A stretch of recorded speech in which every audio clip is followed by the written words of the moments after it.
أفلا يتدبرون القرآن أم على قلوب أقفالها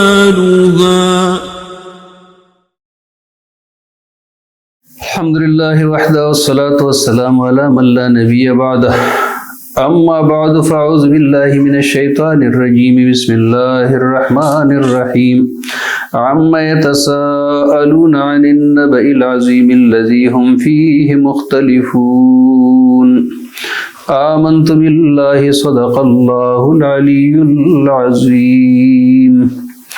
آج کے درس میں ہم قرآن مجید کے آخری پارے کی 30ویں پارے کی تفسیر کا خلاصہ بتائیں گے۔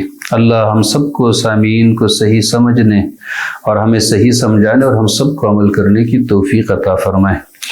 آخری پاروں میں فکر آخرت سب سے زیادہ ہوتی ہے، تو اس پہ غور کرتے ہیں، اور وہ سب سے بنیادی چیز ہے کہ جو بندے کے آگے ایک لگام ہوتی ہے ان کو برائیوں سے منع کرنے کے لیے۔ اگر آخرت کی فکر بیچ سے نکال دی جائے تو دنیا کے اندر کوئی ایسی طاقتور چیز ہے نہیں کہ جو انسان کو بدعملیوں سے روکے۔ سب سے زیادہ روکنے والی چیز انسان کے لیے، ان کو بدعملیوں سے روکنے کے لیے، وہ آخرت کی فکر ہے۔ اللہ تبارک و تعالی ہم سب کو نصیب فرمائے۔ تو یہ پہلی صورت اس پارے کی صورت النبأ ہے، مکی صورت ہے۔ اس کے اندر اللہ تبارک و تعالی نے قیامت کا تذکرہ فرمایا اور توحید کا تذکرہ فرمایا۔ شروع میں فرمایا کس چیز کے بارے میں لوگ پوچھتے ہیں؟ اس عظیم خبر کے بارے میں جس میں لوگ اختلاف کرتے ہیں۔ ہرگز ایسا نہیں ان قریب انہیں معلوم ہو جائے گا، پھر ہرگز ایسا نہیں ان قریب ان لوگوں کو معلوم ہو جائے گا۔ پھر اس کے بعد اللہ نے اپنی توحید کا اور اپنی قدرت کا تذکرہ فرمایا کہ ہم نے زمین کو فرش نہیں بنایا، پہاڑوں کو میخ ان کی طرح گاڑ نہیں دیا اس کے اوپر، ہم نے تمہارے جوڑے جوڑے پیدا نہیں کیے، ہم نے تمہیں نیند نہیں دی جو تمہارے تکان دفع کرنے کے لیے۔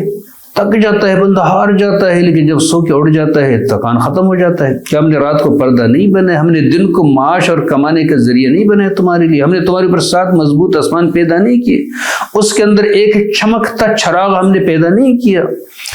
مولانا مودودی رحمۃ اللہ علیہ نے لکھا ہے وہ چمکتا چراغ سورج جس کا قطر زمین کے قطر سے 109 گنا بڑا ہے، اور اس کا حجم زمین کے حجم سے 3,33,000 گنا زیادہ ہے۔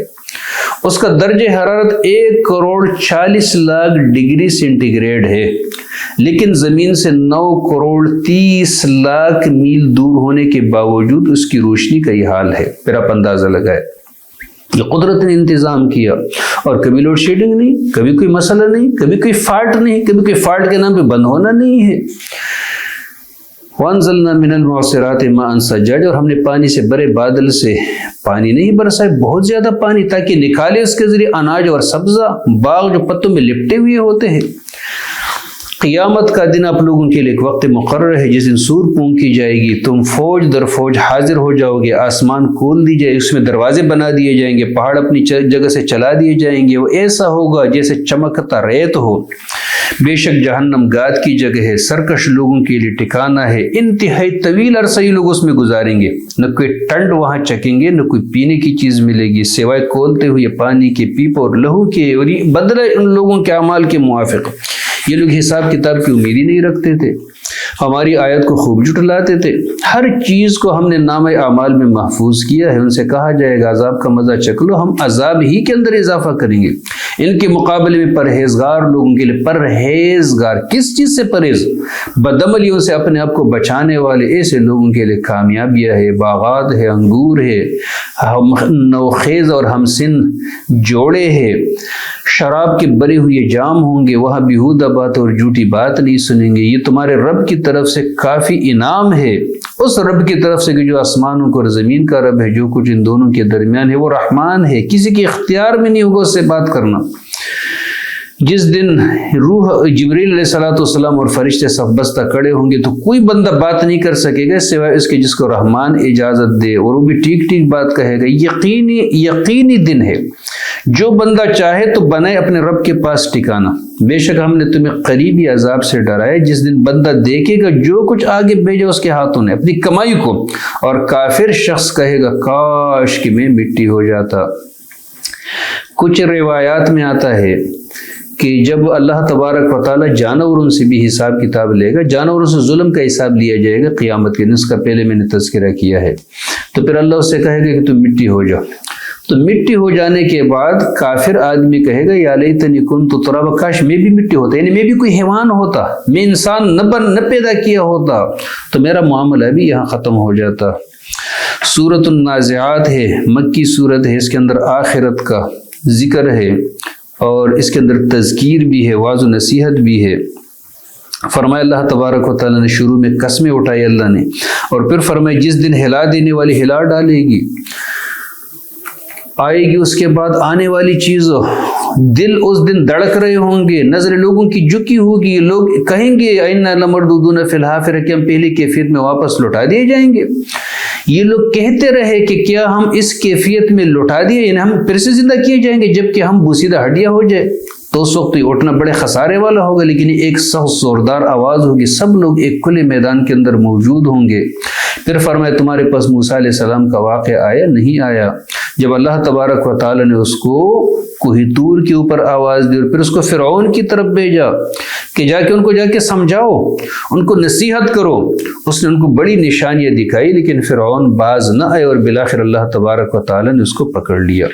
پھر فرمایا اللہ تبارک و تعالیٰ نے تمہارا پیدا کرنا زیادہ کوئی مشکل کام ہے یا آسمان جس کو ہم نے پیدا کیا، ہم نے اس کی چھت کو بلند کیا، اس کو درست بنایا، اس کے رات کو تاریک بنے اور اس کے دن کو ہم نے ظاہر کیا، زمین اس کے بعد ہم نے بچھائی، اس کے اندر پانی نکالا، اس سے چارہ نکالا، پہاڑوں کی اس کے اوپر گاڑ دیا، تو کیا تمہارا پیدا کرنا اس سے بھی زیادہ کوئی مشکل ہے؟ جب بڑا ہنگامہ آ جائے گا تو انسان اپنے سارے کیے کو یاد کر لے گا، جہنم سامنے آ جائے گی، جس بندے نے سرکشی کی، جس نے دنیا کی زندگی کو آخرت کے مقابلے میں ترجیح دی ہو، تو جہنم اس بندے کا ٹھکانہ ہوگا۔ اور جو بندہ اپنے رب کے آگے کھڑے ہونے سے، پیش ہونے سے ڈرتا ہو، اپنے نفس کو اس نے خواہش سے روکا ہو، تو جنت اس بندے کا ٹھکانہ ہوگا۔ یہ تم سے قیامت کے بارے میں پوچھتے ہیں کہ کب آئے گی، اس کے بیان کرنے سے آپ کا کیا تعلق ہے؟ آپ کے رب کے پاس اس کا فیصلہ ہے، آئے گی ضرور، لیکن کب آئے گی تمہارے رب کو علم ہے۔ لیکن جس دن یہ لوگ قیامت دیکھیں گے تو ان کی حالت یہ ہوگی گویا کہ ان لوگوں نے دنیا میں وقت نہیں گزارا مگر دن کا آخری حصہ یا دن کا شروع والا حصہ۔ پھر اس کے بعد سورہ عبس ہے، سورہ عبس، اس کے اندر اللہ تبارک و تعالیٰ نے شروع میں ایک دعوتی طریقہ نبی اکرم صلی اللہ علیہ وسلم اور آپ صلی اللہ علیہ وسلم کے طفیل ساری امت کو بتایا۔ آخرت کا بھی تذکرہ ہے اور تذکیر بھی ہے، واعظ و نصیحت بھی اس کے اندر موجود ہے۔ اس کا جو ابتدائی حصہ ہے وہ ایک دفعہ نبی اکرم صلی اللہ علیہ وسلم قریش کے جو بڑے سردار تھے، مشرکین مکہ کے، ان کے ساتھ نبی علیہ السلام بیٹھے تھے، ان کو سمجھا رہے تھے، اور نبی علیہ السلام کا خیال یہ تھا کہ اپنی ذات کے لیے نہیں کر رہے تھے، خیال نبی علیہ السلام کا یہ تھا کہ بڑے لوگ اگر یہ مسلمان ہو جائیں گے تو باقی لوگوں کے لیے مسلمان ہونا آسان ہو جائے گا۔ تو جو سردار نبی علیہ السلام نے بیٹھائے تھے ان میں عتبہ تھے، شیبہ، ابو جہل، عباس، امیہ بن خلف، ولید بن مغیرہ، اتنے میں عبداللہ ابن ام مکتوم رضی اللہ تعالیٰ عنہ جو ایک نابینا صحابی تھے، جو نبی علیہ السلام کے معروف مؤذن تھے، اور نہ صرف یہ مؤذن بلکہ نبی اکرم صلی اللہ علیہ وسلم نے 13 دفعہ اس کو مدینہ منورہ میں اپنے پیچھے نگران چھوڑا تھا، اور وہ نبی علیہ السلام کے مصلی پہ کھڑے ہو کے لوگوں کے لیے امامت کیا کرتے تھے۔ تو وہ نابینا تھے، وہ نبی علیہ السلام کے پاس آ رہے تھے، دور سے آواز دے رہے تھے، یا رسول اللہ علمنی مما علمک اللہ، اللہ کے رسول مجھے بھی سکھاؤ، مجھے بھی اس میں سے کچھ سکھاؤ جو اللہ نے تمہیں علم دیا ہے۔ وہ دیکھ نہیں رہے تھے کہ نبی علیہ السلام مصروف ہے، نبی علیہ السلام کی پیشانی پہ تھوڑے سے پریشانی کے ایک بل سے پڑ گئے، بولا کچھ نہیں تھا۔ اسی پہ اللہ تبارک و تعالیٰ نے نبی اکرم صلی اللہ علیہ وسلم کو تنبیہ فرمائی کہ وہ آدمی جو نابینا ہے، جس کے پاس کچھ نہیں ہے، وہ اگر حق کو قبول کرتا ہے تو وہ تمہارے حق میں زیادہ بہتر ہے بنسبت ان لوگوں کے جن کے آپ لاڈ اور پیار کر کے اسلام میں لاؤ گے، کیونکہ اللہ کا دین مستغنی ہے، وہ کسی کا محتاج نہیں، ہماری ضرورت ہے، اللہ کو کوئی ضرورت نہیں پڑی۔ ساری دنیا کے لوگ مرتد ہو جائے تو مانا قصص ذالک من ملک شیء، اللہ کی بادشاہی میں ذرہ برابر کی کمی نہیں کر سکتے، اور اگر سارے لوگ سب سے زیادہ متقی اور پرہیزگار جیسے ہو جائے تو ما زاد ذالک فی ملکہ شیء، اللہ تبارک و تعالیٰ کی اختیارات اور مملکت میں اضافہ نہیں کر سکتے۔ لہٰذا لوگوں کی ناز برداری اور نخرے اٹھانے کی کوئی ضرورت نہیں۔ مفتی محمد شفیع رحمۃ اللہ علیہ فرماتے ہیں کہ اس سے یہ بات ثابت ہو گئی کہ مسلمانوں کی اصلاح کی فکر کافروں کو مسلمان بنانے کی فکر سے مقدم ہے۔ مسلمان جو پہلے سے موجود ہے ان کی اصلاح کی فکر کافروں کو مسلمان بنانے کی فکر سے مقدم ہے۔ پہلے جو بگڑے ہوئے مسلمان ہیں ان کو تو مسلمان بناؤ۔ قرآن مقدس میں اللہ نے نہیں فرمایا یا ایھا الذین آمنوا ایمان والو ایمان لو، یعنی پہلے ایمان والو تم تو خود تو ایماندار بنو، خود ایماندار بن جاؤ گے تو تمہیں دیکھ کے اور لوگ بھی ایماندار ہو جائیں گے، تو مسلمان ہی بھی ایمان ہو گیا اور ہم باقی لوگوں کے پیچھے پڑے ہیں کہ لوگ ایمان میں داخل ہو جائے۔ وہ بھی فکر کرنی چاہیے، آنا چاہیے لوگوں کو، بچانا چاہیے لوگوں کو، لیکن پہلے اپنا کردار تو صحیح ہو۔ سنا ہے میرے دوست نے بتایا کہ ایک بندہ کلمہ پڑھنے کے لیے مسجد لے جا رہے تھے لوگ اس کو، تو جب مسجد تک لے گئے تو کہا جوتے اندر رکھو۔ اس نے کہا کیوں؟ اس نے کہا یہاں سے لوگ جوتے اٹھاتے۔ اس نے کہا میں مسلمان ہی نہیں ہوتا۔ جن لوگوں کا کردار اتنا گھٹیا ہو کہ مسجد پہ جوتے نہیں چھوڑتے، ایسے لوگوں کے صف میں داخل ہو کے میں نے کون سا تیر مارنا ہے؟ تو شروع میں اللہ تبارک و تعالی نے نبی علیہ الصلوۃ والسلام کو تنبیہ فرمائی۔ اس سورت کی نزول کے بعد نبی علیہ الصلوۃ والسلام حضرت عبداللہ بن ام مکتوم سے جب ملتے تھے تو فرماتے تھے مرحبا بمن عاتبنی فیہ ربی ویقول هل لک من حاجہ، مرحبا ہے اس بندے کو جس کے بارے میں اللہ نے مجھے تنبیہ کی اور فرمایا تمہیں کوئی حاجت ہو تو مجھے بتاؤ۔ پھر جنگ قادسیہ میں یہ شریک تھے، اگرچہ یہ معذور تھے، آنکھوں سے نابینا تھے، لیکن جب ان سے پوچھا گیا تو اس نے کہا میں اپنے جسامت سے مسلمانوں کی جماعت کو زیادہ ظاہر کرنا چاہتا ہوں، اگرچہ میں نہیں لڑ سکتا، ہاتھ میں جھنڈا بھی تھا، اور روایات میں آتا ہے پھر وہاں شہید بھی ہو گئے۔ پھر اس کے بعد تو شروع میں اس کا تذکرہ ہے، پھر اس کے بعد اللہ تبارک و تعالی نے انسان کا تذکرہ فرمایا کہ انسان کو اللہ تبارک و تعالی نے کتنی حقیر چیز سے پیدا کیا ہے، نطفے سے اللہ تبارک و تعالی نے اس کو پیدا کیا، پھر اس کی پیدائش کا راستہ اللہ نے آسان بنایا، پھر اس کے بعد اس کو موت دی، اس کو قبر میں لے گیا، پھر جب اللہ چاہے گا تو اللہ تبارک و تعالی اس کو اٹھائے گا۔ پھر اللہ رب العزت نے اپنے قدرت کا تذکرہ فرمایا کہ انسان اپنے کھانے پینے کو نہیں دیکھتا، کہ بڑے عجیب طریقے سے ہم نے پانی برسایا، پھر عجیب طریقے سے زمین کو پاڑا، پھر اس کے بعد اندر ہم نے غلے پیدا کیے، انگور پیدا کیے، ترکاریاں پیدا کی، زیتون پیدا کیے، کھجوریں پیدا کی، گنجان باغ پیدا کیے، پھل پیدا کیے، چارہ پیدا کیے تمہارے لیے بھی اور تمہاری مویشیوں کے لیے بھی۔ جب بہرا کر دینے والا شور آ جائے گا، قیامت برپا ہو جائے گی، وہ دن ہوگا کہ بندہ اپنے بھائی سے بھاگے گا، اپنی ماں سے بھاگے گا، اپنے باپ سے بھاگے گا، اپنی بیوی سے، اپنی اولاد سے، ہر بندے پہ ایسی کیفیت طاری ہوگی جس نے اس کو دوسرے سے مستغنی کیا ہوگا۔ کچھ لوگوں کے چہرے اس دن روشن ہوں گے، خندہ ہوں گے، شاداں ہوں گے، فرح ہوں گے، کچھ لوگوں کے اوپر ایسے گرد پڑی ہوگی، ظلمت ان کے اوپر چھائی ہوگی، یہ کافر اور فاجر لوگ ہوں گے۔ ایک حدیث اس کے حوالے سے سنا دیتا ہوں جو بہت ضروری ہے۔ نبی اکرم صلی اللہ علیہ وسلم نے ارشاد فرمایا وہ دن بڑا سخت ہوگا، پیغمبروں کو بھی اپنے امتوں کی فکر نہیں ہوگی، سب کو اپنی فکر لگی ہوگی۔ فرمایا ایک بندہ راستے میں اپنی والدہ سے ملے گا تو ماں اپنے بیٹے سے کہے گی کہ مجھے جانتے ہو نہیں جانتے؟ وہ کہے گا میں تمہیں جانتا ہوں، تو میری ماں ہے۔ پھر ماں اپنے بیٹے سے کہے گی کہ کیا میں نے تمہیں اپنے پیٹ میں نہیں رکھا؟ علم تکن بطنی لک وعا، کیا میرا پیٹ تمہارے لیے برتن نہیں تھا؟ وصدی لک سقا، اور میرا سینہ تمہارے لیے مشکیزہ نہیں تھا، اس سے میں نے تمہیں دودھ نہیں دیا؟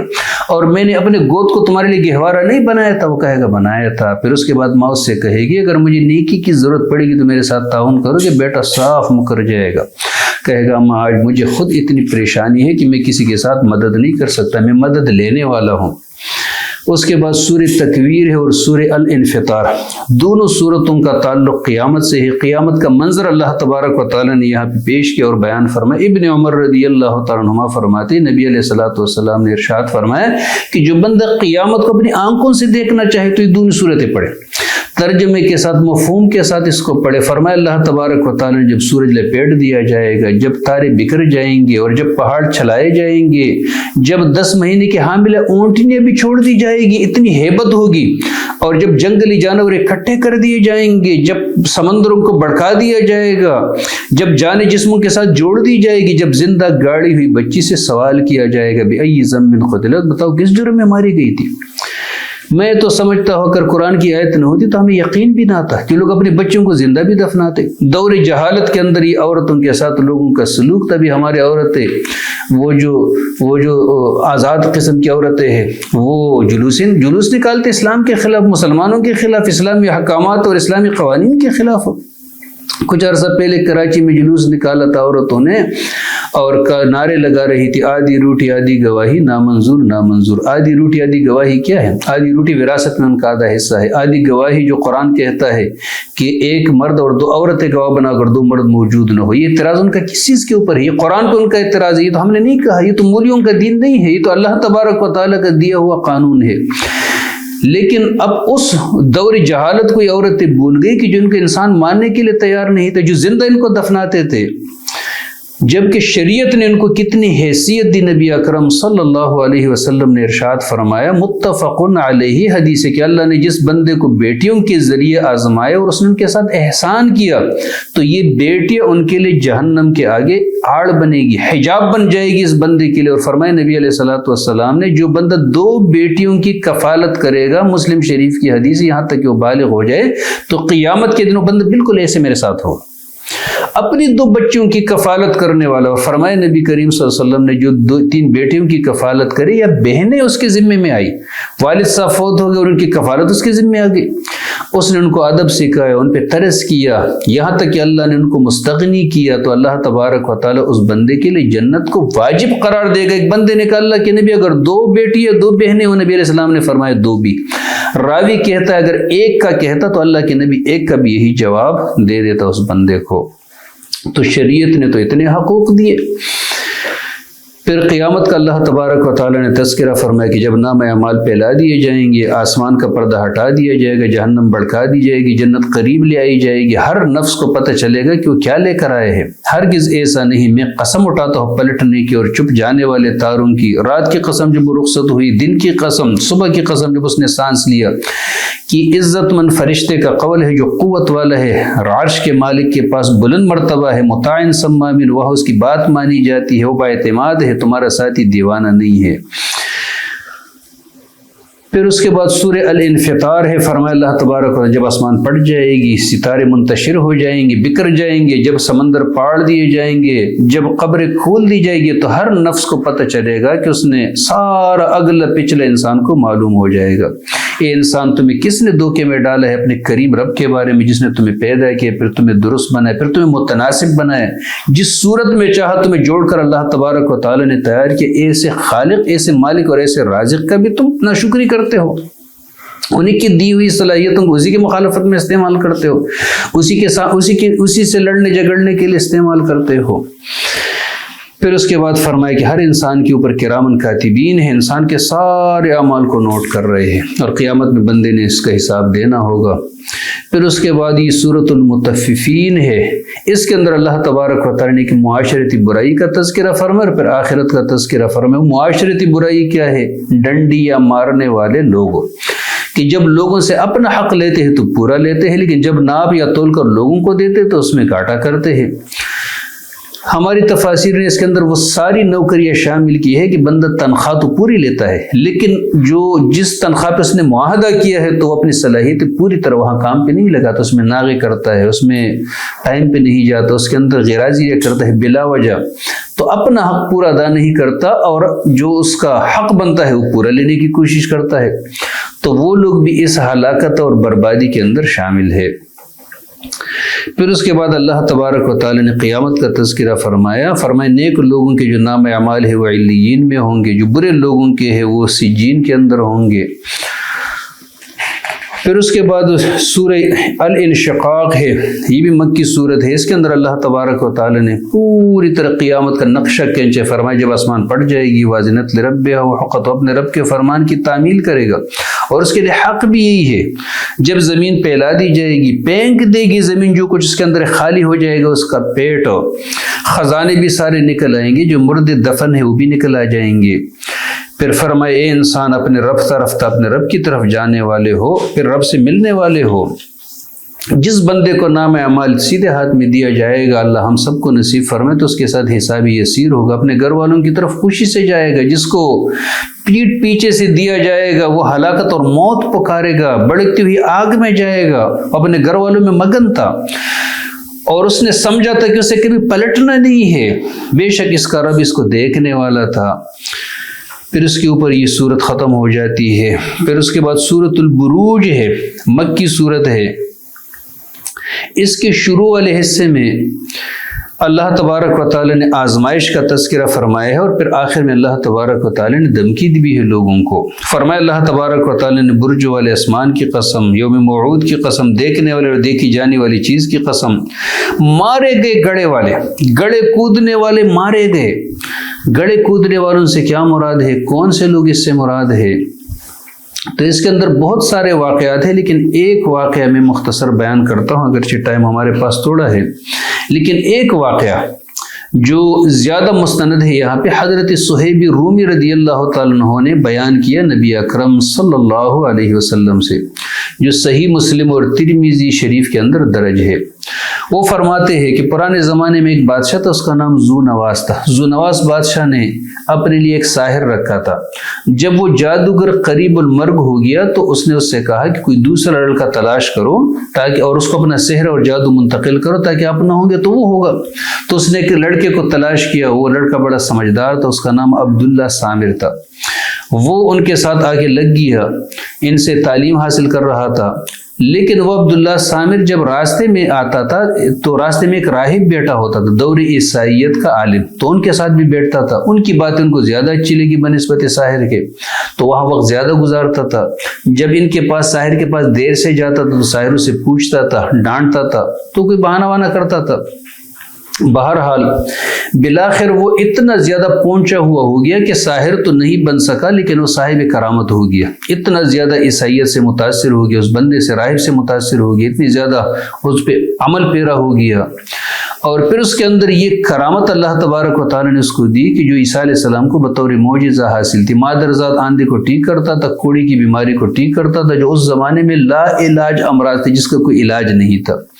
بہرحال پھر بلاخر ایک دفعہ جب وہ ساحر کے پاس جا رہے تھے تو راستے میں کسی بڑے درندے نے لوگوں کا راستہ روکا تھا، تو اس نے کہا چلو آج میرے پاس موقع ہے، میں دونوں کے دینوں کو آزماتا ہوں کہ کس کا دین حق ہے اور کس کا نہ حق ہے۔ تو اس نے ایک پتھر اٹھا کے پہلے اس کو ساحر کے دین کا واسطہ دیا کہ اگر وہ حق ہے تو آپ راستہ چھوڑ دے، اس نے نہیں چھوڑا۔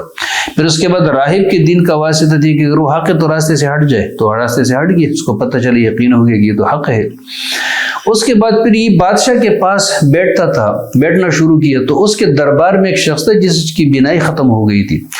تو اس کو پتہ چلا، اس نے اس سے کہا کہ اب میں نے سنا ہے کہ اب بینائی بھی ٹھیک کرتا ہے۔ اس نے کہا میں تو ٹھیک نہیں کرتا، اللہ ٹھیک کرتا ہے، لیکن میں اس کا ذریعہ بن جاتا ہوں، تو اگر میں اللہ کے حکم سے ٹھیک کروں گا تو آپ نے اللہ کے اوپر ایمان لانا ہے۔ اس نے کہا ٹھیک ہے۔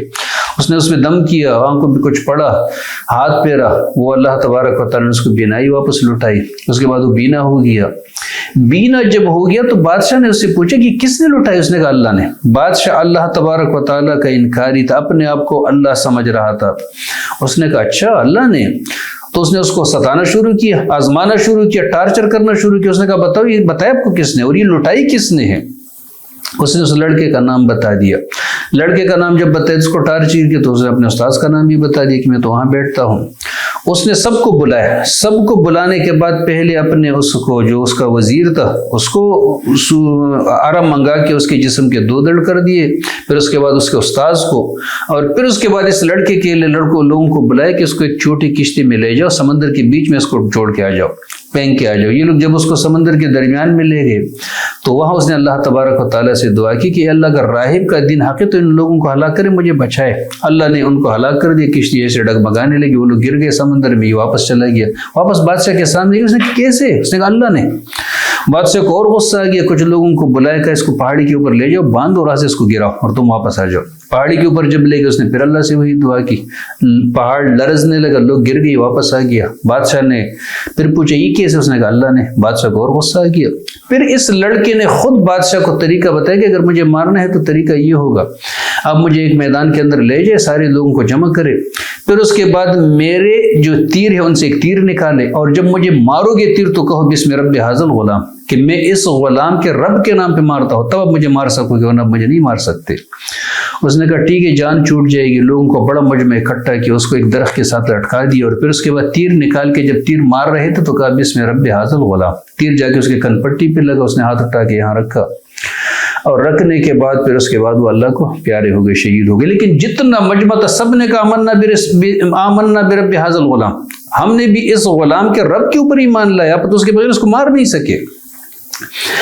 اب ایک نشو دو شو دو، بادشاہ اور زیادہ پریشان ہو گیا کہ اب کیا کیا جائے، اب تو جس بات کا مجھے خوف تھا وہ تو ہوگی، سارے لوگ میرے خلاف ہو گئے۔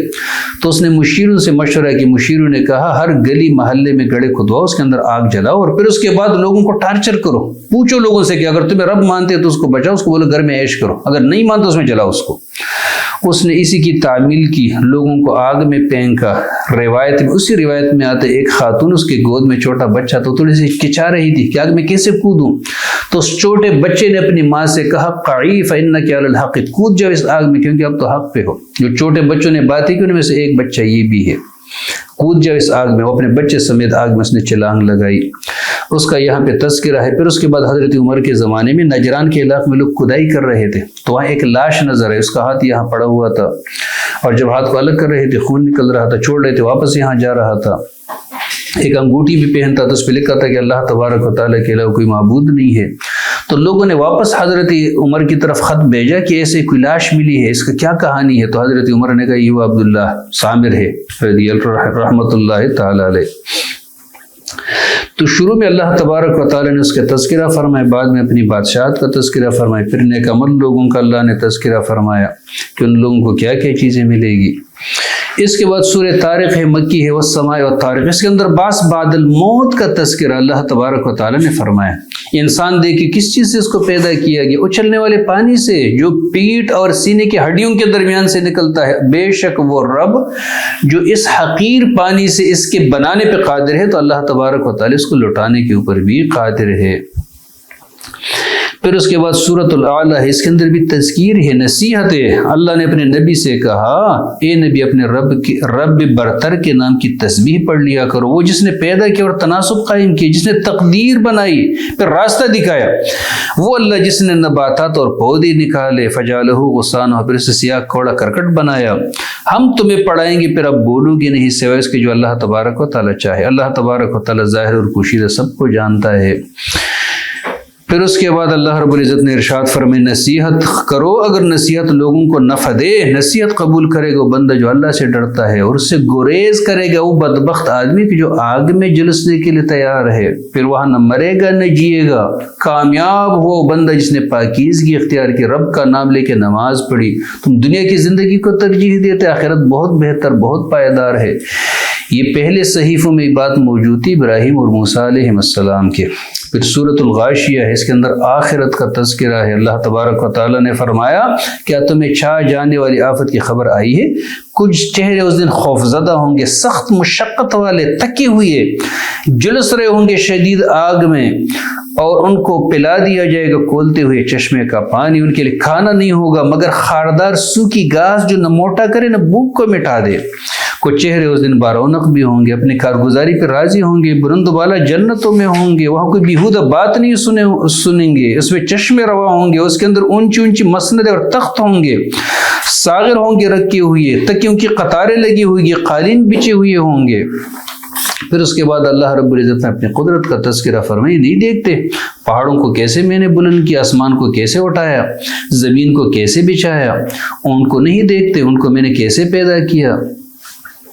پھر اس کے بعد سورۃ الفجر ہے، یہ بھی مکی سورت ہے، اس کے اندر تحدید ہے، دھمکی ہے نہ ماننے والوں کے لیے، اور پھر آخرت کا اللہ تبارک و تعالیٰ نے تذکرہ فرمایا۔ شروع میں دھمکی دی، فرمایا اب نہیں دیکھتے اللہ نے قوم عاد کے ساتھ کیا کیا، عاد ارم کے ساتھ جو اونچے اونچے ستونوں والے تھے، جن کے مان کی قوم دنیا کے ملکوں میں پیدا نہیں کی گئی تھی۔ سمودیوں کو نہیں دیکھا کہ جن لوگوں نے وادی میں چٹانیں تراشی تھی، فرعون کو نہیں دیکھا کہ جو میخوں والے تھے، جن لوگوں نے سرکشی کی ملکوں میں اللہ تبارک و تعالیٰ نے کے اوپر عذاب کا کوڑا برسایا تو ان کو نیست نابود کر دیا اللہ تبارک و تعالیٰ نے۔ پھر اس کے بعد اللہ تبارک و تعالیٰ نے قیامت کا تذکرہ فرمایا۔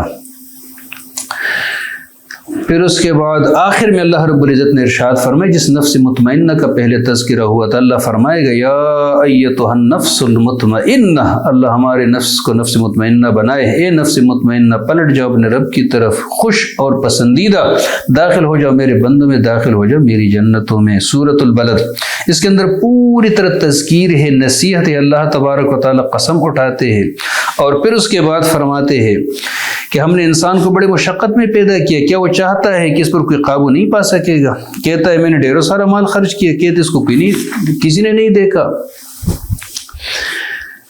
پھر اس کے بعد ہے سورۃ الشمس، یہ بھی مکی صورت ہے، اس کے اندر بھی نصیحت ہے۔ اللہ رب العزت نے ارشاد فرمائے سورج اور اس کی دھوپ کی قسم، چاند کی قسم جو اس کے بعد آ رہا ہے، اور دن کی قسم جب وہ سورج کو نمایاں کرتا ہے، رات کی قسم جب وہ سورج کو ڈھانک لیتی ہے، آسمان کی قسم اور اس کے بنانے والے کی قسم، زمین کی قسم اس کو بچھانے والے کی قسم، نفس انسانی کی قسم اور اس کو بنانے والے کی قسم، پھر اس کی بدی اور اس کی پرہیزگاری اس کے اوپر الہام کر دی۔ کامیاب ہے وہ شخص جس سے اپنے نفس کو پاک کیا، ناکام اور نامراد ہے جس نے اس کو دبایا۔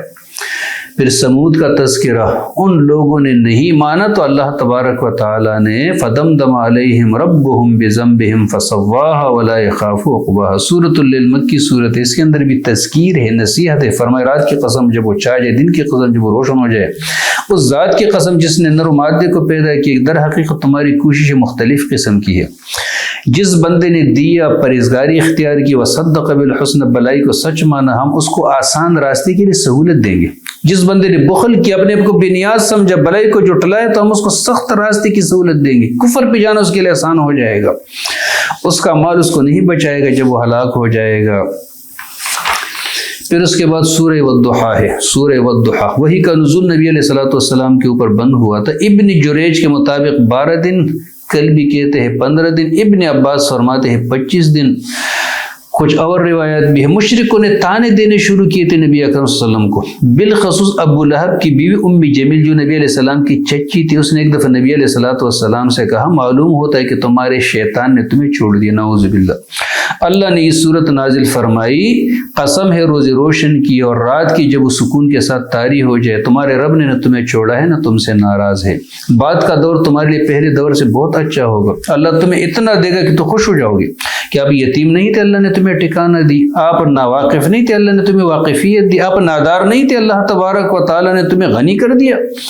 کیونکہ والد سے وراثت میں ایک لونڈی اور ایک اونٹنی ملی تھی، باقی کوئی چیز نہیں ملی تھی۔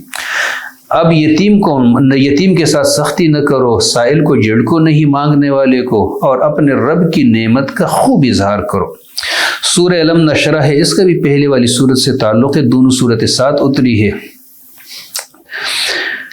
اس کے اندر اللہ تبارک و تعالیٰ نے یہ فرمایا کہ تنگی کے بعد فراخی ضرور آ جائے گی، لیکن جب آپ فارغ ہو جاؤ گے تو پھر عبادت کی مشقت میں لگ جاؤ اور اپنے رب کی طرف راغب ہو جاؤ۔ پھر اس کے بعد سورہ والتین ہے، سورہ تین کے اندر اللہ تبارک و تعالیٰ نے نصیحت فرمائی، قسم اٹھائے اور بعد میں فرمایا کہ ہم نے انسان کو بہترین ساخت میں پیدا کیا، لیکن جب انسانیت کا راستہ چھوڑتا ہے تو اس سے زیادہ ذلیل بھی کوئی نہیں ہوتا سوائے ان لوگوں کے جن لوگوں نے ایمان لے عمل صالح کیے، ایسے لوگوں کے لیے نہ ختم ہونے والا اجر ہے۔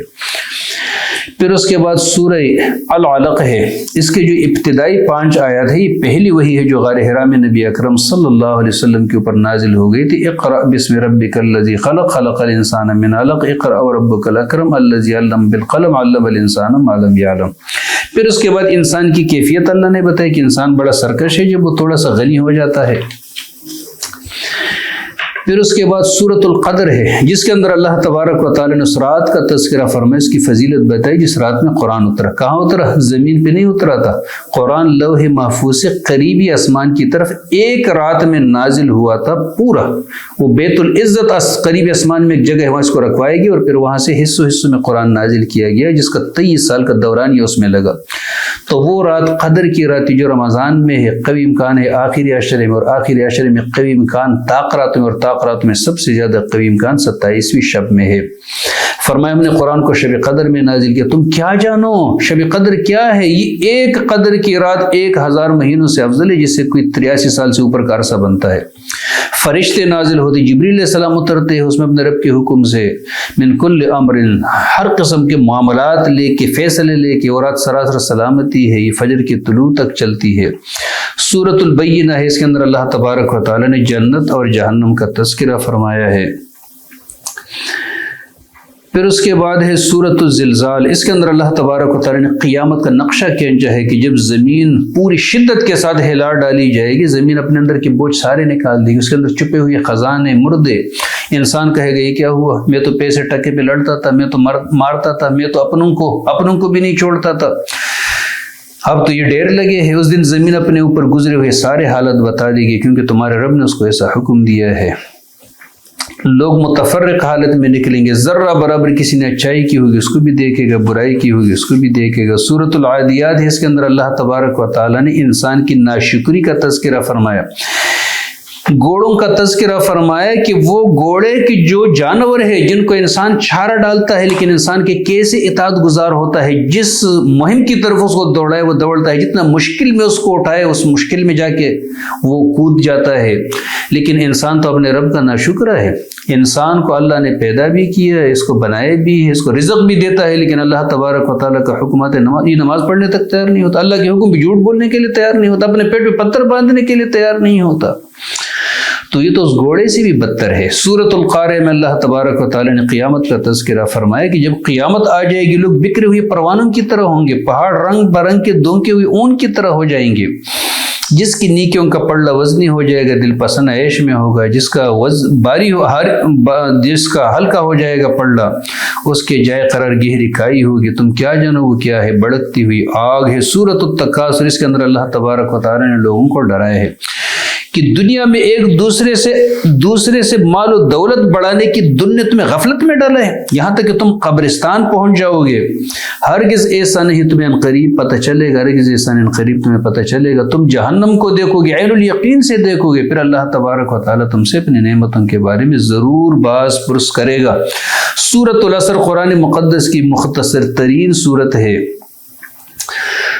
اور نبی اکرم صلی اللہ علیہ وسلم کے صحابہ کرام جب آپس میں ملتے تھے، الگ ہوتے تھے، تو یہ سورت ایک دوسرے کو یاد دہانی کے طور پہ سناتے تھے۔ اس کے اندر اللہ تبارک و تعالیٰ نے ارشاد فرمایا، زمانے کی قسم ہے انسان خسارے میں سوائے ان لوگوں کے جن لوگوں نے عمل ایمان لایا، نیک کام کیے، ایک دوسرے کو حق کی نصیحت کی اور ایک دوسرے کو صبر کی تلقین کی۔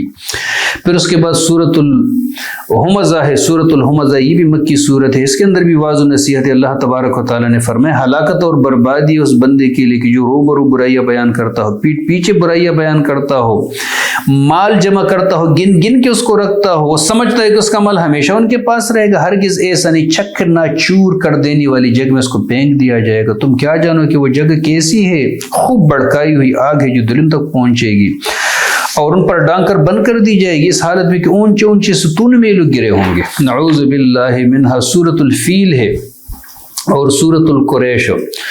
سورۃ الفیل کا واقعہ مختصر یہ ہے کہ ابرہہ جو یمن کے دار السلطنت وہاں کے یہ گورنر تھے، شاہ حبشہ کے بادشاہ کی طرف سے یہ یمن کے گورنر تھے۔ انہوں نے وہ ایک کلیسا تعمیر کی جس کا نام القلیس رکھا تھا اس نے، اور پھر اس نے حبشہ کے بادشاہ کی طرف خط لکھا کہ میں عربوں کا حج اس کی طرف موڑے بغیر نہیں رکوں گا، میں لوگوں کو یہی بلاؤں گا، یہاں لوگ حج کرنے آئیں گے۔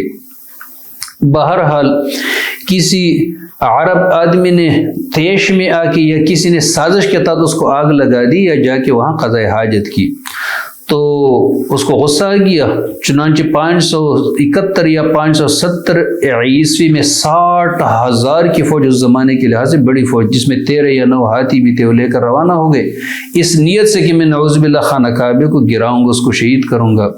راستے میں یمنی سردار نے تھوڑی سی مزاحمت کی لیکن اس نے شکست گئی۔ پھر خصم کے علاقے میں ایک عرب سردار نفیل ابن حبیب خصمی نے تھوڑی سی مزاحمت کی لیکن وہ بھی شکست کا کے گرفتار ہو گئے۔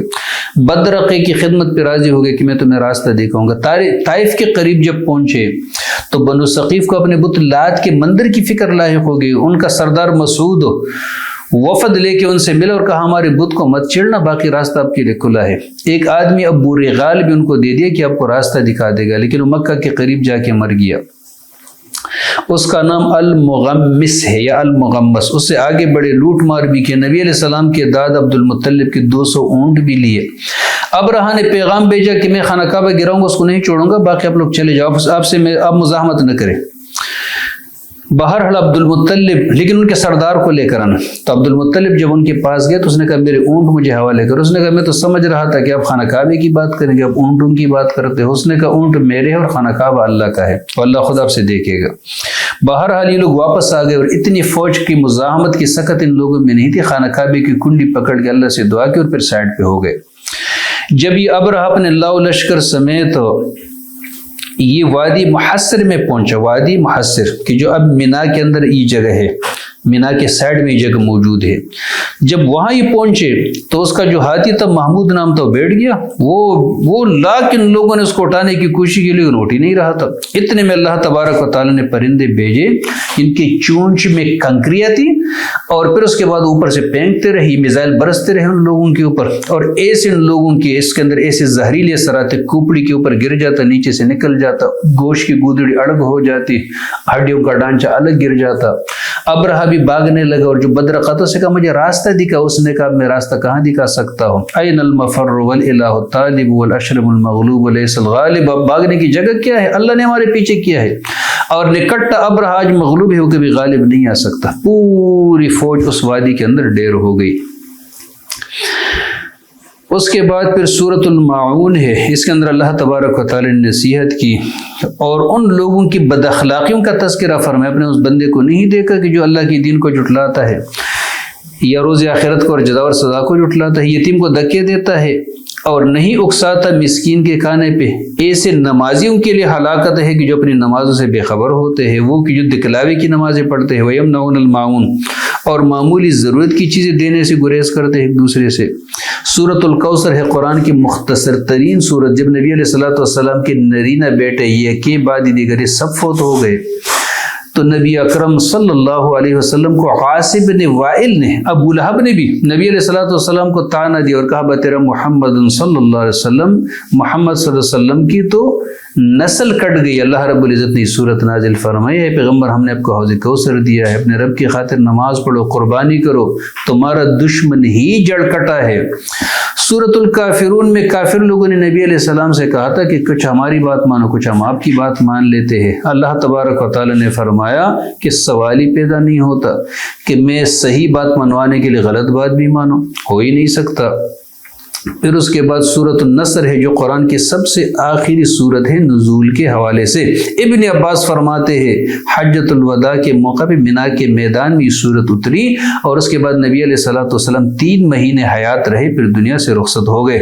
فرمائے جب اللہ کی نصرت اور فتح آ جب دیکھی کہ لوگ کثرت سے تمہارے ساتھی بن رہے ہیں تو بنگڑا نہیں ڈالنا, رقص نہیں کرنا, بلکہ اپنے رب کے حمد کے ساتھ اللہ کی تسبیح پڑھتے اور استغفار کثرت سے پڑھ. اللہ تبارک و تعالیٰ توبہ قبول کرنے والا مہربان ہے. سورۃ اللہب, اس کا جو شان ورود ہے, جب قرآن کی آیت نازل ہو گئی وانذر عشیرتک الاقربین, اے اللہ کے نبی اپنے قریبی لوگوں کو ڈراؤ, تو نبی علیہ السلام کوہ صفا پہ چڑھے, آواز لگائی یا صباحا, اے صبح کے وقت کی مصیبت. یہ اس زمانے کا نعرہ تھا جس میں سب اکٹھے ہوتے تھے. سارے لوگ اکٹھے ہو گئے. نبی اکرم صلی اللہ علیہ وسلم نے لوگوں سے کہا کہ اگر میں تمہیں بتاؤں کہ اس پہاڑ کے پیچھے سے لشکر تمہارے اوپر حملہ ہو رہا ہے تو میری بات کو مانو گے؟ لوگوں نے کہا کیوں نہیں مانیں گے, ہم نے تو آپ کو صادق اور امین پایا ہے, اگر ہم جان کے دیکھی بھی کوئی نہیں ہے پھر بھی آپ نے بولا ہے تو ہم آپ کی بات پہ یقین کریں گے. نبی علیہ السلام نے پھر فرمایا قولوا لا الہ الا اللہ تفلحوا, لا الہ الا اللہ کہو کامیاب ہو جاؤ گے. اپنے چچا ابو لہب نے پتھر اٹھا کے نبی علیہ السلام کی طرف اس کو مارنے کی کوشش کی. اللہ نے یہ صورت نازل فرمائی, ٹوٹ گئے ابو لہب کے ہاتھ اور نامراد ہو گیا. پھر یہ بری طرح مر گیا, پوڑا اس کو نکلا تھا, اور پوڑا نکلنے کے بعد جب یہ مر گیا تو جسم اتنا سڑا ہوا تھا کوئی دفنانے کے لیے تیار نہیں تھا. لوگوں نے تانے دینے شروع کیے تو ان کے بیٹوں نے پھر حبشی غلاموں کو پیسے دیے, انہوں نے گڑھا کھودا, پھر بانس کی لکڑیوں سے اس گڑھے کے اندر اس کو ڈال دیا.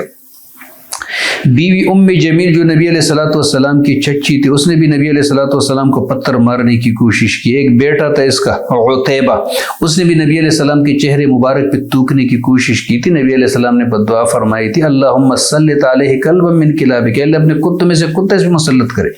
چنانچہ سفر پہ اپنے ابو کے ساتھ جا رہے تھے, راستے میں شیر رات کو آیا اور اس کو قافلے کے درمیان پڑا ہوا تو اس کو پاڑا اس نے.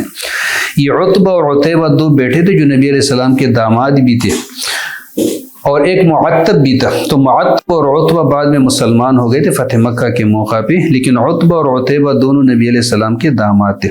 درہ اس کی ایک بیٹی تھی, درہ بنت ابی لہب, اس نے ہجرت بھی کر لی تھی اور مسلمان بھی ہو گئی تھی. پھر اس کے بعد قرآن کی مشہور صورت ہے سورۃ الاخلاص, جس کے اندر کافر لوگوں نے نبی علیہ السلام سے کہا کہ اپنے رب کا نسب تو بتاؤ. شجر نسب, اللہ نے یہ صورت نازل فرمائی کہ اللہ ایک ہے, اللہ سب سے بے نیاز ہے, اللہ نے نہ کسی کو جنا ہے نہ اس کو کسی نے جنا ہے, اور اس کا کوئی ہمسر نہیں ہے. نبی علیہ السلام نے ارشاد فرمایا کہ یہ قرآن کے 3 حصے کے برابر ہے.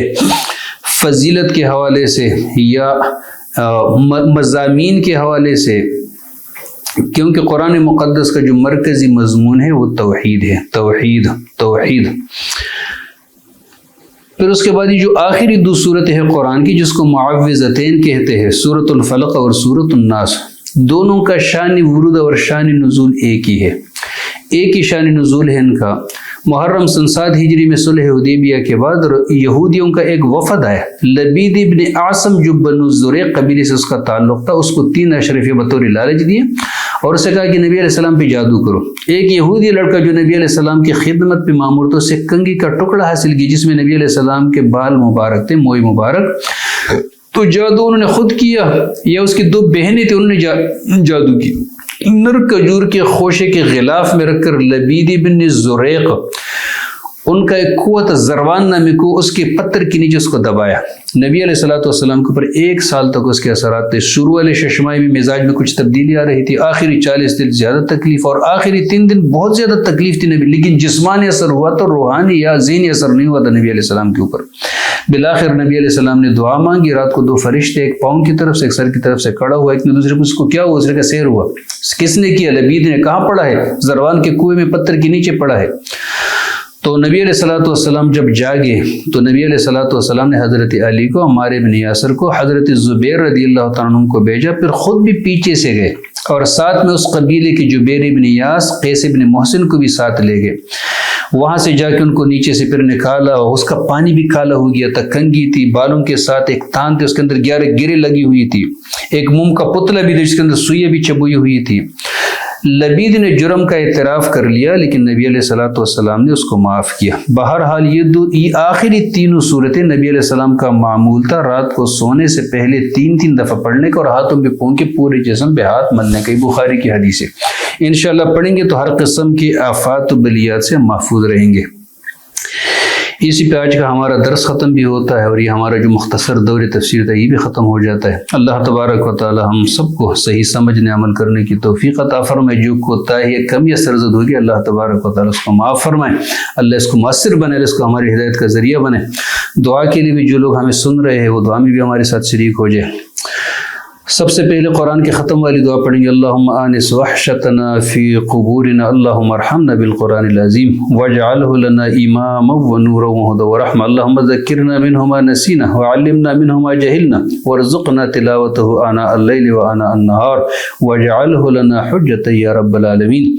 اللهم ربنا آتنا في الدنيا حسنة وفي الآخرة حسنة وقنا عذاب النار، ربنا تقبل منا إنك أنت السميع العليم وتب علينا إنك أنت التواب الرحيم، اللهم احسن عاقبتنا في الأمور كلها وأجرنا من خزي الدنيا وعذاب الآخرة، يا مقلب القلوب ثبت قلوبنا على طاعتك ودينك، ربنا اغفر لنا ولوالدينا ولإخواننا الذين سبقونا بالإيمان ولا تجعل في قلوبنا غلا للذين آمنوا ربنا إنك رؤوف رحيم، ربنا هب لنا من أزواجنا وذرياتنا قرة أعين واجعلنا للمتقين إماما، اللهم انصر الإسلام والمسلمين، اللهم انصر من نصر دينك واجعلنا منهم واخذل من خذل وأعرض عن دينك ولا تجعلنا معهم۔